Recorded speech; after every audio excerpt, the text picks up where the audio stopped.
Oh, hello there. Yes, well, good grief.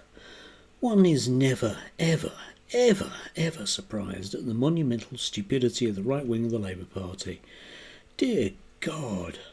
To decide to fight a battle on the ground of someone else's choosing really is way up there.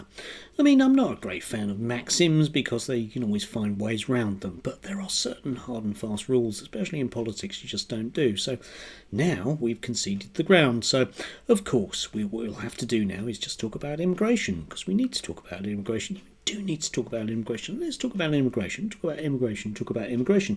But the problem is that the alleged voters that Mr. McSweeney has decided that his leader needs to attract won't ever vote Labour. Reform voters aren't going to vote Labour any more than putting an interview by the Labour leader into the Telegraph or the Daily Mail is going to persuade anybody. It just doesn't work. It's not the way the world works. That isn't the voters you need. You need people like me who, let's face it, now are never going to go back. Just never at all. No. So, I don't know, just astounding that now the Labour Party are going to box themselves in. So the next obvious question is, well, OK, then what are you going to do? And what exactly are the numbers going to be?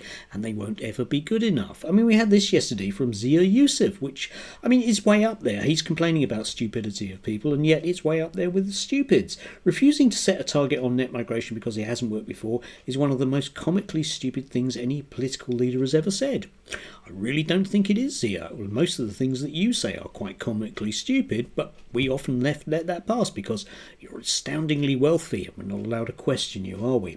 Anyone who has ever achieved anything substantial knows that clarifying a clear target is a prerequisite. Think about that for a moment, okay?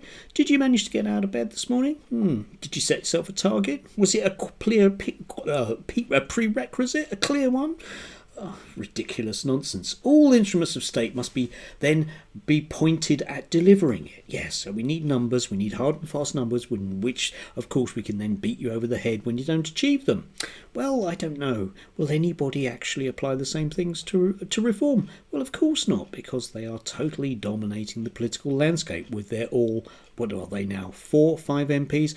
I get lost. I mean, the joy of them, of course, is that they will implode, but I don't know if they're going to manage to do that before the Labour Party does, because there's all those ex-spads that are now Labour MPs that are up in arms because, of course, they thought that they'd have a nice cushy number for the rest of their lives, just sitting on the back benches, not doing anything apart from setting up good jobs in business or the media or both.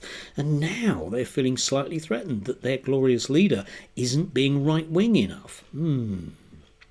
Yes, I don't know. Just wouldn't have happened under Corbyn, would it? Still, we were saved from that nasty communist future, weren't we? Phew, thank God for that.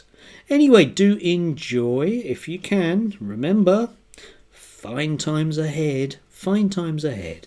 Well, political consensus is wonderful, isn't it? But just one has to imagine exactly where it's come from. Still, Morgan McSweeney. God, ooh, brain the size of a brain, I guess. Enjoy.